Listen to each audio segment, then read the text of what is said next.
দেখছো কি এভাবে তাকি তাকি? কেন আমি কি তোমাকে দেখতে পারি না নাকি? আজ তো 7 বছর বিয়ে হয়েছে তোমার সাথে আমার, 7 বছর তো দেখি আছে, তাও দেখি মন হচ্ছে না। না মন হচ্ছে না, যতই দেখছি ততই নতুন লাগছে। তাই নাকি শোনা? আমি তোমাকে এত মন দিয়ে মনে প্রাণে ভালোবাসতাম, তো বুঝি কেন তুমি বিয়ে করেছিলে গো? আরে মারা ওটা ভুলে হয়ে গেছে, ওসব কথা বাদ দে। মানুষ ভুল করে তো জীবনে কত কি অন্যায় করে ফেলে রে, অত ধরতে গেলে হবে বল? সেইটাই কথা গো। বাজার কি কি আনলে গো? এলাও ধরো, সবই নিয়ে এই যে দেখো। আর কিছু আনতে হবে না, হয়ে যাবে বউ? হয়ে যাবে, তুমি দুপুরে এখানে খাবে তোমার সাথে একসাথে। দেখি ছোট ঢেমুনের কাছে গিয়ে আবার কি বলে। ও কি বললো না বললো তুমি এখানে গেলে দুপুরে খাবে, তুমি আর আমি একসাথে খাবো। খাবে হ্যাঁ, তুমি দুপুরে আমার সাথে এখানে খাবে। তোমাকে আমি নিজের হাতে হাতে করে ডাব ডাব করে লাডু লাডু করে ভাত করে দেবো। এত ভালোবাসা ছিল কোথায় বউ? 2 পিস চিকেনের লেগে আমি বিয়ে করেছিলাম, আর তুই যে এত ভালোবাসবি জানলি তো জিন্দিগি তার বিয়ের নামই মুখে আনতাম না রে বউ। তাই দুটো বিয়ে করে ফেললাম বলে ভালোবাসা আরো বেড়ে গেল রে বউ। সেটাই ভাবো, তাহলে তো আর একটা বিয়ে করলে অতি উত্তম কাজ হবে মনে হচ্ছে, ভালোবাসা তো আরো দ্বিগুণ হয়ে যাবে তোমার কাছে আমার। দেখো আমি তোমার বউ, আমি তোমাকে ভালোবাসি। তুমি 1000টা বিয়ে করলেও তোমার প্রতি আমার ভালোবাসা যেমন আছে তেমনই থাকবে। কি কথা বলছি রে শোনা বউ? আমি ঠিকই বলছি। যদি কোনো মেয়ে তার স্বামীকে রাজা বাদশা ভাবে, তো সে রাজা যদি 10টা বিয়ে করে তো তার বউরা অবশ্যই মেনে নেবে। আর যদি নিজের স্বামীকে চাকর চাকরানি ভাবে তাহলে সে মানবে না। বারে তুমি আমাকে রাজা বাদশা ভাবো বউ? তাহলে এটা কি, তুমি আমার মনের রাজ্যের রাজা, আমি তোমার মনের রাজ্যের রানী। কিরে ফুচো, কেমন আছিস? বাবা ভালো আছে কাকা, ভালো আছে। আপনি কি কি ব্যাপার কাকা, হঠাৎ করে এলেন? হঠাৎ বলতে? মানে বলছি কিছু না বলে হরাম করে ঘরের মধ্যে ঢুকে বললেন। অপমান করতে চাচ্ছিস নাকি? এই অপমান করবো আপনাকে? ইরি বাবারে, আপনি টাকা পয়সা দিয়ে আমাদেরকে ঘর বাড়ি করে দিয়েছেন, জায়গা কিনে দিয়েছেন, আপনি তো ভগবান আমার কাছে। খ্যাপাসোদা, মানুষকে কখনো ভগবানের চোখে দেখতে নাই, তাতে ভগবান নারাজ হয়। আমি একজন মাত্র সাধারণ মানুষ, তোর দুঃখে আর কষ্টে তোর পাশে দাঁড়িয়েছি। তাই বলে তুই আমাকে ভগবানের জায়গায় বসাইতে পারিস না, এটা ভুল, এটা সম্পূর্ণ অন্যায়। ভগবান নারাজ হয়ে যাবে যে পাগল। গুদমারানির ভাই, তোর কত নাটক রে, তোর নাটকের কাছে শয়তান হার মানবে। কি দেখিস ফুটু? কাকা কিছু দেখিনি, বসেন রে বসেন। নতুন বাড়ি, চেয়ার টেবিল নাই, কোথায় বসবো? এখানে বসেন কাকা, এই তক্তার উপরে বসেন। হ্যাঁ হ্যাঁ, বসি বসি। ওইদিকে একটু চেপি বসা দেখিনি। কেমন আছে? কেমন? ভালো আছি, আপনি কেমন আছেন? কি ব্যাপার, কথাটা কেমন ঘোলা ঘোলা লাগছে মনে হচ্ছে? আমি এর জন্য তোমার স্বামীকে টাকা দিইনি ঘর বাড়ি করার জন্য, এইভাবে পুন ঘুরিয়ে পুনা ঘুরিয়ে কথা শুনবো? আমি ওরকম ব্যক্তি লয়। ফোন ঘুরিয়ে আপনি ভালো আছেন বলেন, আমি বললাম হ্যাঁ ভালো আছি, ঠিকই তো বলেছি। না, এর মানে এটা নয়। দেখে আমি বুঝতে পারছি তুমি হয়তো আমার উপরে কেমন একটা রাগ রাগ ভাব দেখাচ্ছ। এই মা, আমি আপনার উপরে রাগ করতে যাব কেন? কাকা একটু মনে শরীরটা খারাপ বসে এই জন্য। একটা কথা শুনে রাখো, আমি যখন এই ঘরে আসবো, তোমার কাছে আসবো, তুমি তোমার স্বামীর সাথে যেরকম ব্যবহার করো আমার সাথেও সেরকম ব্যবহার করবে। আপনি টাকা পয়সা দিয়েছেন বলে যেমন তাই নাকি? এটা তোমার স্বামীকে জিজ্ঞেস করে নিও। আরে সুরের বাচ্চা, বলেন কাকা বলেন। সত্য গোপন করে আর কোনো লাভ নাই, বাগিয়ে বুঝিয়ে দিবি, ঠিক আছে, আমার বিষয়ে তোর বউকে। ঠিক আছে ঠিক আছে।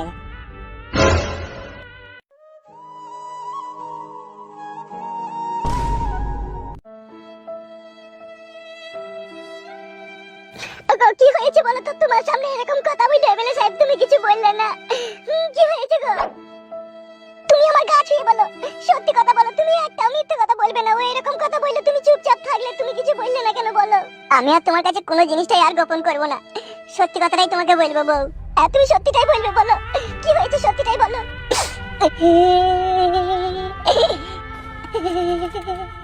কি হয়েছে বলো, তুমি কান্না না করে খোলাখুলি বলো, আমি তোমার বউ। কি হয়েছে সত্যিটা বলো। শোনা বউ গো, আমার মতো হতভাগা কাপুর যেন আর পৃথিবীতে কোথাও যেন না থেকে থাকে। আমি শুধু তোমার জীবনের আর আমার জীবনের কথা ভেবে এমএলএ সাহেবের শর্ত আমি মেনে নিতে রাজি হয়েছিলাম, এছাড়া আমার কোনো রাস্তা ছিল না বউ। এ কি বলছো তুমি গো? কি শর্ত তুমি মেনে নিয়েছিলে বলো, তুমি আমার কসম লাগে বলো। শোনা বউ, তাহলে শুনো সেদিনের ঘটনার কথা। যেদিন ছোট ঢেমনের সাথে তোমার ঝগড়া হয়েছিল বাড়িতে, সেদিন যখন এমএলএ সাহেব ফয়সালা করে দেয়, তখন কিন্তু বললো যে তোকে আমি একটা এমএলএ কোটা ঘর পাইয়ে দেবো। তো সংসারে যেরকম এই জন্য অশান্তি ঝগড়া হয়েছিল, তো আমার সাথে চো পার্টি অফিসে। তা আমি পার্টি অফিসে যখন যাই, পার্টি অফিসে বললো,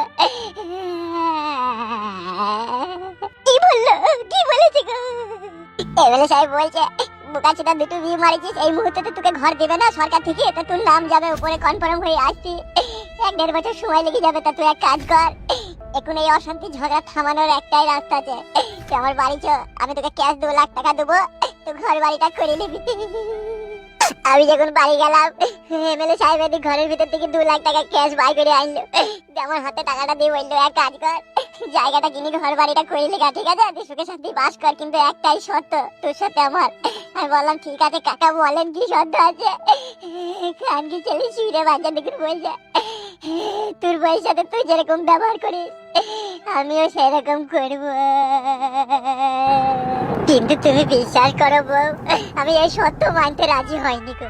তারপরে ওই শালা বললে তুই দুটো বিয়ে করার অপরাধে তোকে এমন কেসে ফাঁসি দেবো না চিবির ভাই, তুই কিরাম সাইতে বাধ্য হয়ে যাবে।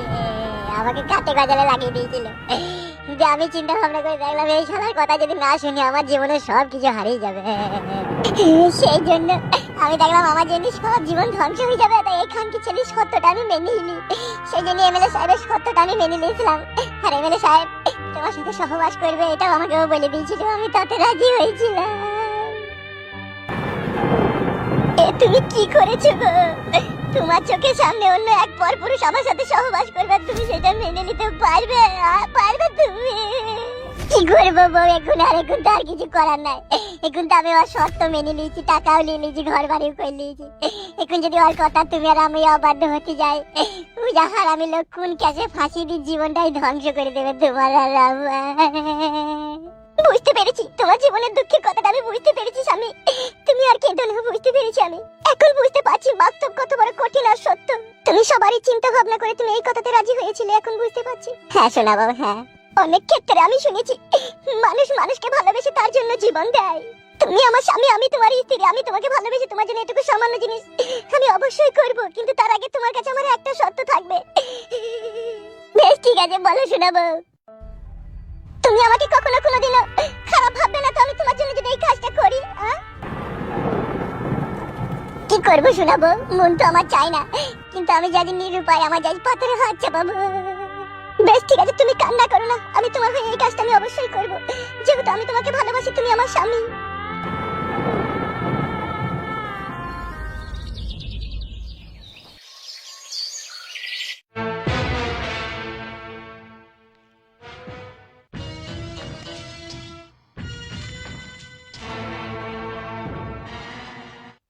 বড় ভাই আপনি এইভাবে ভিতরে ভিতরে গুমড়ি গুমড়ি কষ্ট পাবেন না বড় ভাই, প্লিজ। আপনি যদি হুকুম করেন না ফুটের বউকে এই মুহূর্তে এখনই তুলে নিয়ে আপনারা এখানে ফেলবো আমি।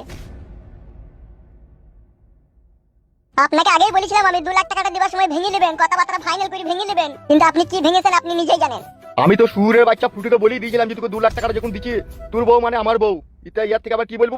দিয়ে আপনি ফুটের বাড়ি গিয়ে ফুটের বউয়ের পাশে বসে কথা বলতে গেলেন, আর অমনি ফুটের বউ না ঘুরিয়ে নিল। হ্যাঁ তাই তো কইলো। এ কালো কুকুর ওসব বাদ দে তো, ঝামেলা চোখে তুলি লিয়ে আনিছো। হ্যাঁ হ্যাঁ চো তো বাড়া, চো, তার ভালো লাগে না, চো। কি বে কি হলো বড় ভাই, যাবো না? বে তোকে আমি বললাম যেতে, তা আপনি কষ্ট পাচ্ছেন বলি তো যেছি আমরা। তুই দিকে বড় আমি কি করে বুঝাই রে বল? আমরা তো বুঝতে পারছি বড় ভাই আপনি ফুটুর বউকে চাইছেন, সেই জন্যই তো কাইন্তে গেছি। ওরে বালমুকুরা, ফুটুর বউকে ওই রকম চাওয়া চাইনি আমি। তাহলে কি রকম চাইছেন?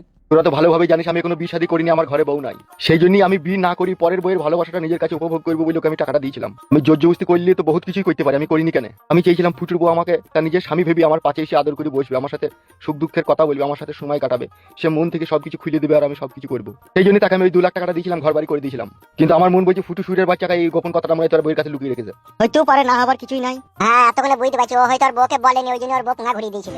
বললাম তো আমি তোর বউকে ভালো করে বুঝিয়ে দিবি। বুঝাবে মনে হচ্ছে না, যাবো ওকে ঘা কত দিকে ভালো করে বলে দেয়, বুঝি তোর বউকে সব বলে দে খুলে। সেটা তো হবেই, দাঁড়া দাঁড়া একটু ধৈর্য রাখ, একটু ধৈর্য রাখ। আজকে সন্ধ্যেবেলায় যাবো, ফুটুর বউ যদি আমাকে নিজের স্বামী ভেবে যদি আদর ভালোবাসা না দেয় তাহলে ফুটুর অবস্থা খারাপ হয়ে যাবে মনে কর। আজকে দিনটা দাঁড়া, অপেক্ষা কর। এবং তাহলে বস, অনেকক্ষণ এলাম, গল্প করলাম, এবার আমি বাড়ি যাই। বসলো বস, এই তো এক্ষুনি এলি, একটু গল্প কর না, দি যাবি। তুই তো ভালোভাবেই জানিস এখন আমার সঙ্গে সাথে বলি আর কেউ নাই। তুই বাড়ির পাশে সই আমার, তুই যদি একটু একটু গল্প না করিস তাহলে ভালো লাগবে বল। গল্প তো কইতে ইচ্ছা হইলো, কিন্তু এক এক সময় আমার ভয় লাগে, তোর ভাতার আবার একটু টেরি মাতালি আছে, ও যদি আবার চলে আসে তাহলে আবার আমাকে আবার অন্য কিছু বলবি জানিস তো। কি আবার বলবি, সে কাদা কুকুর বেটা, সেটাই বাইতে না ওই বাইতে আছে, সেই দেমনের কাছে আছে এখন। তুই ভালোই করলি লো, সে ছুরিকে এখান থেকে সরিয়ে দিলি, ভালোই করলি, তুই এবার একা আরাম করে থাকতে পাবি। হ্যাঁ বোন, সে সত্যি সাত মারানি আমি এখান থেকে তাড়ালাম বলি তো আমি তোর সাথে গল্প করতে পেরেছি, কথা বলতে পেরেছি, নাহলে ওই ডেমন থাকলে তোর সাথে গল্প হইতো না, কথা বলতে হইতো না। কোথায় কি ফিস ফাস করে লাগিয়ে দি, ঝগড়া শান্তি লাগিয়ে দিত। হ্যালো দি, তাহলে তোর ভাতার কখন কি তোর কাছে কোন টাইমে আসবে বলে দিছে? কেন লো, রাত্রে থাকবি আমার কাছে আর দিনে ওই ছুরির কাছে থাকবি? ভালোই করেছিস লো, রাত্রেই তো মজা লো। হ্যালো আমি তোকে একটা কথা বলছি, তোর কাউকে বলি না লো। হ্যাঁ এই লো, কি কথা লো বল। কাউকে বলি না লো, বলি না, তোকে বলি বলছি না লো। না তো বিশ্বাস করিস না, এমনি বল, কোনো ভয় নাই বল। এলো ভাতার ছাড়া আমার সাইডে আর একটা নাম আছে লো। এই লো, কি কেলো সে ছোড়া আবার? তুই ভালো সময় এখন, সামনেও একজন পেছনেও একজন, দুই দিকে দুজন ঘুরতে মারবি, কি মজা পাবি লো। হ্যালো হ্যাঁ, সেই জন্যই তো আমি ওকে সাইড করে রেখে দিয়েছি পার্সেল করে। তুই কখন আসে কখন তোর কাছে?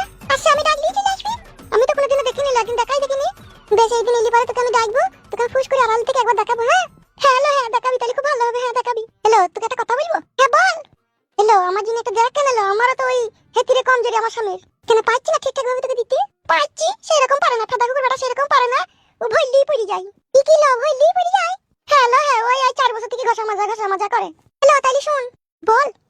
আমি আজকালের মধ্যেই ডাকছি। দেখি আমি ওকে বলি, আর যদি কোনো বন্ধু বন্ধু থাকে তাহলে তোর সাথে লাইন করে দেবার ব্যবস্থা করব আমি। তাহলে ভালোই হবে না? তোর আমি একসাথে ভালোই হবে না? তাহলে কই দে। চুপ চুপ চুপ চুপ।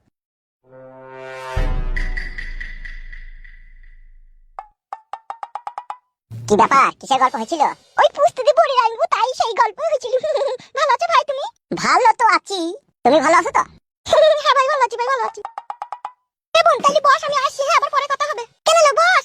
না না তোর ভাতা রয়েছে, তুই গল্প কর, আমি আসছি, আমি পরে কথা বলবো। বেশ যা তাইলে।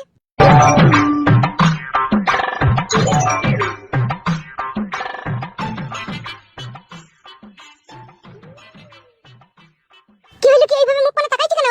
ওর সাথে বেশি সম্পর্ক করো না, ওর স্বামী ভালো লাগে, মদ ভাঙ খায়। তা আমার কি, ওর স্বামী মদ খেলো না গাঁজা খেলো? ও আমার বান্ধবী, আমার বাড়ি এলো, আমার সাথে গল্প করলো। ওর স্বামীর সাথে কি সাথ? মানা করছি ওসব মেয়ের সাথে বেশি কথাবার্তা বলবা না, ঠিক আছে? ওর কথা বাদ দাও, তুমি এখন কোথায় ছিলে সেটা বলো। কেন জানি না আমি কোথায় ছিলাম, বড় বউয়ের কাছে ছিলাম। মেলে সাহেব বিচার করে দিয়েছে দিনে থাকতে হবে বলে কি 24 ঘন্টাই থাকতে হবে? আইডি বাইরেও তো খানিক বসে থাকতে পারো। বাইরে বাইরে থাকা থেকে নিজের ঘরে বসে থাকা ভালো লাগে? থাকবো থাকো, কিন্তু একটা কথা শুনে রাখো। কি শুনে রাখবো? দিনের বেলায় 2-3 বার ওর কাছে সহবাস করে সজনে ঝরিয়ে ফেলে দিও না, তাহলে রাত্রে দাঁড়াবে না। কি খান কি রে তুই আবার? রাত্রে যদি না দাঁড়াই তুই একটা কলা গাছকে চাইবো লদে ভরবো তোর এখানে।